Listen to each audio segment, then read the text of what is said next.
എന്റെ എല്ലാ പ്രിയപ്പെട്ട കൂട്ടുകാർക്കും നമസ്കാരം. എന്റെ പേര് ഡോക്ടർ രോഹിത് ചെന്നിത്തല. നിങ്ങൾക്കറിയാം, നിങ്ങളുടെ മുമ്പിൽ കഴിഞ്ഞ ഒരു വീഡിയോ ആയിട്ട് ഞാൻ വന്നത് റാം ജന്മഭൂമി ഇഷ്യൂ, അയോധ്യ ഇഷ്യൂ ആയിട്ട് ബന്ധപ്പെട്ടാണ്.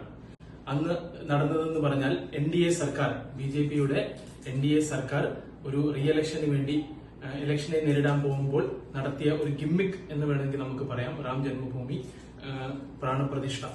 അന്ന് അതിന്റെ പേരിൽ വോട്ടുകൾ കിട്ടുമെന്നും ഹിന്ദുക്കളെയും മുസ്ലിങ്ങളെയും ഡിവൈഡ് ചെയ്ത് വോട്ടുകൾ സമാഹരിച്ച് തിരിച്ചധികാരത്തിൽ വരാമെന്നും അബ്കി ബാർ 400 പാർ, മോദി കി ഗ്യാരണ്ടി എന്ന് പറയുന്ന മുദ്രാവാക്യങ്ങളൊക്കെ ആയിട്ടാണ് ഇവർ വന്നത്. പക്ഷെ ജൂൺ 4-ന് സംഭവിച്ചത്, ഇതിൽ നിന്ന് നമുക്ക് കിട്ടുന്ന ഒരു പാഠം എന്ന് പറഞ്ഞാൽ ഇന്ത്യയിൽ ജനാധിപത്യം ഇപ്പോഴും ജീവിച്ചിരിപ്പുണ്ട് എന്നുള്ളതാണ്. അതിന്റെ ഏറ്റവും ഉദാഹരണമാണ് നമ്മുടെ മുമ്പിൽ കൂടി നടന്നു പോയത്.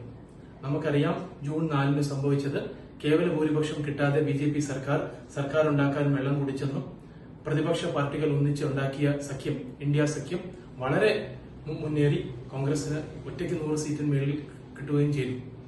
അപ്പോൾ എന്ത് സംഭവിച്ചു എന്ന് വെച്ചാൽ, ഇന്ത്യയിൽ ജനാധിപത്യ ശക്തികൾക്ക് കൂടുതൽ ശക്തി ലഭിക്കുകയും വിഘടനവാദികൾക്ക് കുറച്ച് പിന്നോട്ട് പോവുകയും ചെയ്തു. അതായത് ഇന്ത്യയുടെ ഭരണഘടനയെ വരെ മാറ്റിക്കളയാം എന്ന് വിചാരിച്ച് വന്ന BJP സർക്കാരിന് കനത്ത പ്രഹരമാണ് ഇന്ത്യയിലെ ജനങ്ങൾ കൊടുത്തത്. UP-യിൽ പോലും BJPക്ക് കഴിഞ്ഞ തവണ 70-ന് മുകളിൽ സീറ്റുകൾ ഉണ്ടായിരുന്ന BJP 40 സീറ്റിന് താഴോട്ട് വരേണ്ടി വന്നു. ഇത് ജനാധിപത്യത്തിന്റെ വിജയമാണ്, ജനങ്ങളുടെ വിജയമാണ്. ജനങ്ങളെ അങ്ങനെയൊന്നും എല്ലാ കാലവും പറ്റിക്കാൻ പറ്റില്ല എന്നുള്ളതിന്റെ ഉദാഹരണം കൂടിയാണ്. നമുക്കറിയാം, നമ്മൾ യുവാക്കൾ എന്നുള്ള നിലയിൽ ഞാൻ ഈ വീഡിയോ ചെയ്യുമ്പോൾ നമ്മൾ കണ്ടുകൊണ്ടിരിക്കുന്നത് എന്താണ്?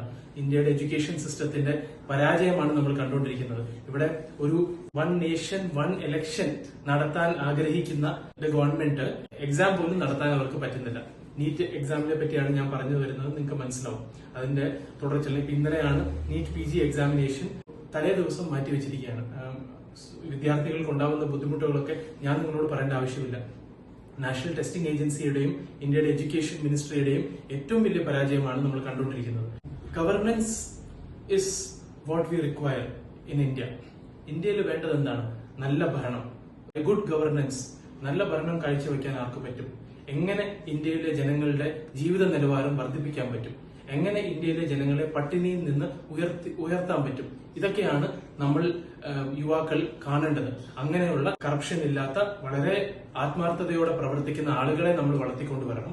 അങ്ങനെയുള്ള രാഷ്ട്രീയ അന്തരീക്ഷം ഇന്ത്യയിൽ ഉണ്ടാവണം. ലിബറൽ ഡെമോക്രാറ്റിക് സൊസൈറ്റിക്ക് വേണ്ടി പ്രവർത്തിക്കുന്നവരുണ്ടാവണം. അത് ഡെഫിനറ്റ്ലി നമ്മുടെ ഓപ്പോസിഷൻ പാർട്ടികൾ, ഇപ്പോൾ ഉള്ള ഓപ്പോസിഷൻ പാർട്ടികൾ ആണതുള്ളത്. അല്ലാതെ വിഘടനവാദികളും ഇന്ത്യയെ ഹിന്ദു മുസ്ലിം എന്ന് പറഞ്ഞ് ഡിവൈഡ് ചെയ്യുന്ന തരത്തിലുള്ള ആളുകളെ നമുക്ക് ഒരിക്കലും അംഗീകരിക്കാൻ കഴിയില്ലെന്ന് മാത്രമല്ല, അങ്ങനെയുള്ള രാഷ്ട്രീയം ഇന്ത്യയിൽ ഒരിക്കലും വില പോവില്ല എന്നുള്ളൊരു വിധി കൂടിയാണ് ഈ ജൂൺ 4-ന് ഉണ്ടായത്.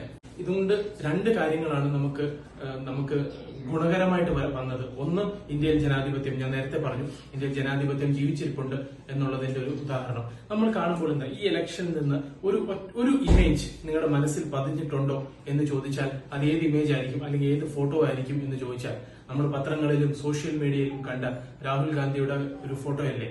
അദ്ദേഹം ഇന്ത്യയുടെ ഭരണഘടന കയ്യിൽ പിടിച്ചുകൊണ്ട് സംസാരിച്ച് നിൽക്കുന്ന ഒരു ഫോട്ടോ.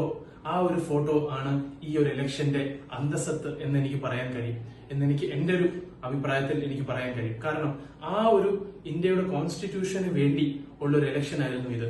ജനാധിപത്യത്തെ സംരക്ഷിക്കാൻ വേണ്ടി, ഇന്ത്യയുടെ ഭരണഘടനയെ സംരക്ഷിക്കാൻ വേണ്ടി ഇതെല്ലാം മാറ്റിക്കളയും, പുതിയൊരു ഇന്ത്യയെ കൊണ്ടുവരും, 2047 ഇന്ത്യ അങ്ങ് മാറ്റി മറിച്ചു കളയും എന്നൊക്കെ പറഞ്ഞു വന്നവർ 400 സീറ്റ് കിട്ടിയാൽ സ്വാഭാവികമായിട്ടും അവർക്ക് കോൺസ്റ്റിറ്റ്യൂഷൻ മാറ്റാനുള്ള അധികാരം കിട്ടും. മാത്രമല്ല, അവർ ഇന്ത്യയിലെ എല്ലാ കോൺസ്റ്റിറ്റ്യൂഷൻ ഇൻസ്റ്റിറ്റ്യൂഷൻസിലും കടന്നു കയറി അവരുടേതായ പവർ ഉപയോഗിച്ച് എന്തും സംഭവിക്കാം, ഇവിടെ പ്രതിപക്ഷ പാർട്ടികളെ ഇല്ലാതാക്കാം, ഒരു ലെവൽ പ്ലേയിങ് ഫീൽഡ് പോലും ഇല്ലാതെയാണ് ഇന്ത്യയിൽ ഇലക്ഷൻ നടന്നത് എന്ന് നമ്മൾ കണ്ടതാണ്.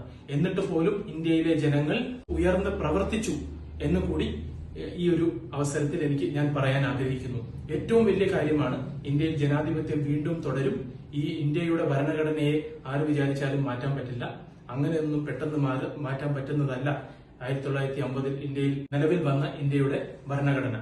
പ്രതിപക്ഷ പാർട്ടികളും സാധാരണ ജനങ്ങളും സന്തോഷിക്കാൻ വകയുണ്ടെങ്കിൽ പോലും നമ്മൾ ഒരു കാര്യം മനസ്സിലാക്കണം, ഇനിയും ജനങ്ങൾ ജാഗരൂകരായിരിക്കണം. BJPയുടെ അവരുടെ അജണ്ടകൾ നമ്മൾ തിരിച്ചറിയണം, മനസ്സിലാക്കണം. നമ്മൾ അതനുസരിച്ച് ഉയർന്ന് പ്രവർത്തിക്കണം എന്നുകൂടി ഈ അവസരത്തിൽ പറയാൻ ആഗ്രഹിക്കുന്നു.